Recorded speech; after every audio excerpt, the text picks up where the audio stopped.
बिस्मिल्लाहिर्रहमानिर्रहीम। अस्सलाम वालेकुम स्टूडेंट्स। बेटा आज चैप्टर नंबर 5 हम पढ़ रहे हैं और आज जो हमने टॉपिक करना है वो है क्लोजिंग अ फाइल। हमने लास्ट टाइम देखा कि हम लोग फाइल्स को कैसे ओपन कर सकते हैं, उसके लिए हमने ओपन की स्टेटमेंट यूज़ करी और फाइल को ओपन किया। ठीक, उसके बाद हम लोगों ने देखा कि हम लोग इस पर कैसे डिफरेंट मोड्स में इसको एडिट कर सकते हैं, इनपुट आउटपुट या अपेंड वगैरह फंक्शन जो है हमारा यूज़ होते हैं। देन नेक्स्ट आपने इनको फाइल को राइट करने के लिए देखा कि हम जब इसको राइट कर रहे होते हैं तो हम लोग आउटपुट की स्टेटमेंट को यूज़ करते हैं और उसके बाद आउटपुट के मोड को यूज़ करते हैं और उसके बाद हम लोग रीड की स्टेटमेंट को यूज़ करते हुए डाटा को राइट करते हैं, राइट की स्टेटमेंट यूज़ करते हुए डाटा को राइट करते हैं।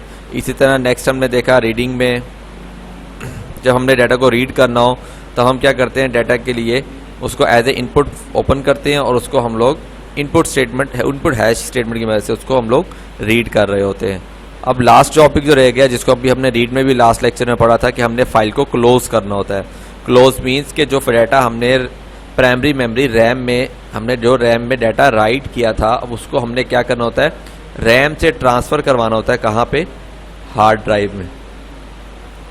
ठीक है, रैम से हमने उसको ट्रांसफ़र करना होता है हार्ड डिस्क के अंदर। जब तक हम उसको रैम से हार्ड डिस्क में ट्रांसफ़र नहीं करेंगे वो डाटा जो है वो हमारा सेव नहीं होगा। तो लेक्चर को स्टार्ट कर लेते हैं और इसकी रीडिंग हम शुरू करते हैं। देखें, आफ्टर यूजिंग अ फाइल, कि हमने जब फाइल को यूज़ कर लिया, it must be closed, file को क्लोज करना ज़रूरी है। ये वैसे ही है जैसा कि आप हम कंप्यूटर पे फाइल्स ओपन करते हैं, डाटा राइट करते हैं और उसको क्लोज कर देते हैं।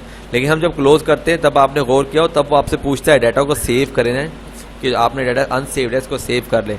लेकिन पहले जब ये डॉस ऑपरेटिंग सिस्टम यूज़ हुआ करते तब वो हमें क्लोजिंग टाइम पे डाटा जो होता है ना वो सेव हो जाता था automatically. Why writing data to a file on the disk, जब हम डाटा को राइट कर रहे हैं उस फाइल पे डिस्क पे, the close statement is responsible for transferring the data currently in the RAM. देखें, कंट्रोल स्टेटमेंट क्या है, वो रिस्पॉन्सिबल है डाटा को क्या करने के लिए, ट्रांसफर करने के लिए। कहाँ से? रैम मेमोरी से to the secondary memory hard disk में, फाइल ऑन द डिस्क, कि वो प्राइमरी मेमोरी से सेकेंडरी मेमोरी में डाटा को ट्रांसफर करने का रिस्पॉन्सिबल है। So it is imperative that you close open file के, तो ये इंपॉर्टेंट है कि आप क्या कर रहे हैं, आपने तमाम फाइल्स को क्या क्लोज करना है। This is accomplish using the close statement as follows. और ये हम लोग कैसे कंप्लीट कर सकते हैं, ये लोग हम लोग क्लोज की स्टेटमेंट को यूज करते हुए कंप्लीट कर सकते हैं। देखिए, data is written to a file when close statement is incorporated, के डाटा फाइल में तभी लिखा जाता है फिजिकली जब हम इन क्लोज करते हैं, क्लोज स्टेटमेंट को कॉल करते हैं, रन करते हैं। It writes all temporary data that is currently in the corresponding buffer, कि वो राइट करती है वो तमाम डाटा जो कि उस क्रॉसपेंडिंग बफर के अंदर होता है, टू दी फाइल, उस फाइल में फिर राइट कर देती है, बफर के अंदर से डाटा को उस फाइल में राइट कर देती है। If we want to close over previous student dot data file, अब previous student dot data file हमने लास्ट ओपनिंग ऑफ फाइल वाले लेक्चर में ओपन की थी, वो कहता है अगर हमने उसको क्लोज करना है तो we use it as close #1, हम जस्ट क्लोज #1 लिखेंगे तो और वो फाइल जो है क्लोज हो जाएगी। You can also close many open file, हम इसी के साथ साथ और बहुत सारी फाइल्स को क्लोज कर सकते हैं। जैसे वो कैसे, file using the single close statement as follows, जैसे close #buffer1 buffer2 buffer3 and up to so on. Let's suppose कि आपने काफ़ी सारी फाइल्स के बफर्स जो है ना वो ओपन कर लिया, आपने बफर नंबर 1 2 3 4 5 ओपन कर लिए।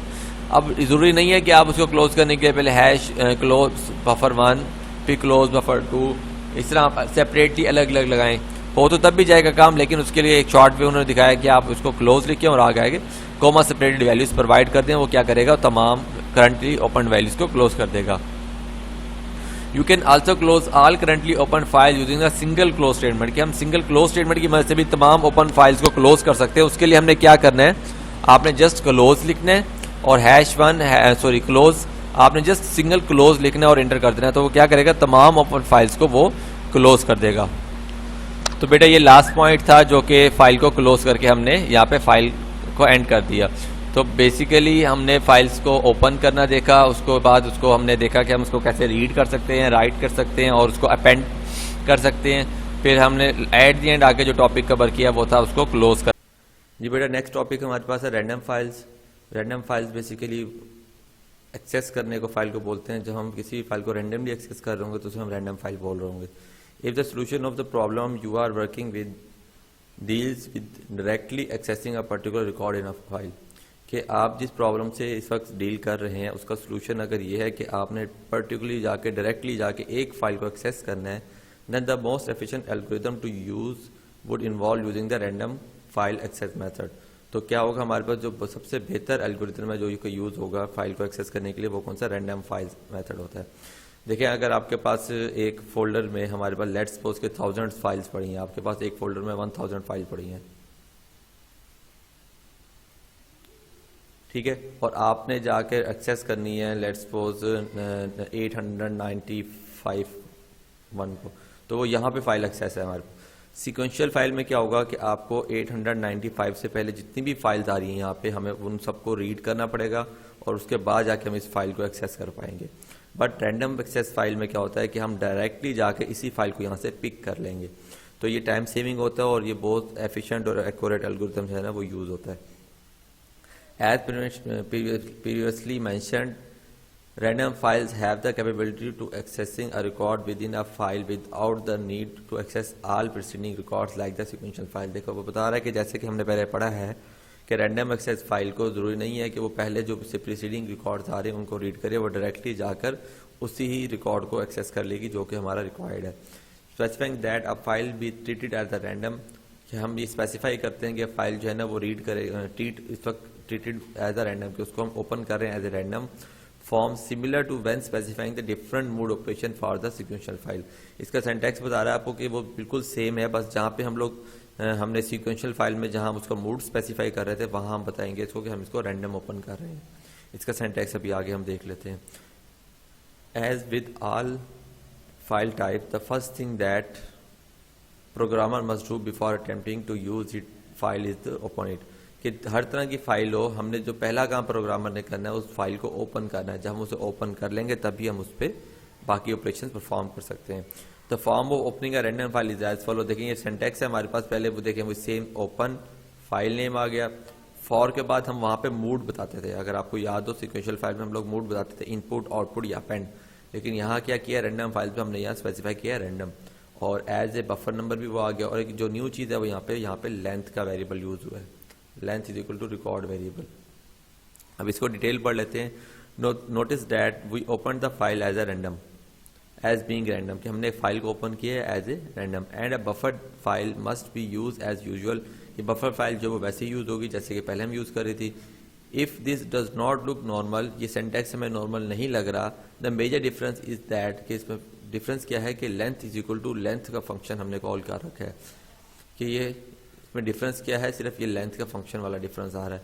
The argument record variable, argument कौन सा होता है जो हम पैरामीटर करली ब्रेसिस के अंदर देते हैं, सॉरी करली ब्रेसिस नहीं, पैरेंथेसिस के अंदर देते हैं। किसी भी फंक्शन के अंदर पैरेंथेसिस के अंदर जो हम वैल्यू देते हैं उसको हम आर्गूमेंट बोलते हैं। अगर आप को याद हो तो हमने इसी चैप्टर के शुरू में जब हमने फंक्शंस पढ़े तो वहाँ पे हमने इसको देखा था।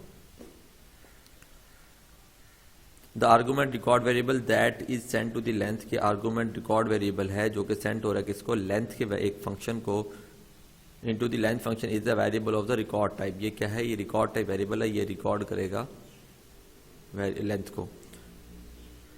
The length function will return the size of the record variable, ये लेंथ फंक्शन क्या करेगा, हमें रिटर्न करेगा साइज किसका, रिकॉर्ड वेरिएबल का, in order to allocate space for each record to be stored in the file, ताकि हम space allocate कर सकें हर रिकॉर्ड के लिए यहाँ पे जो कि फाइल में स्टोर हो रहा है। तो बेटा ये आज के टॉपिक थे, क्लोजिंग अ फाइल और रैंडम फाइल, इसको अच्छे से प्रिपेयर कर लीजिएगा। नेक्स्ट लेक्चर तक के लिए अल्लाह हाफिज़।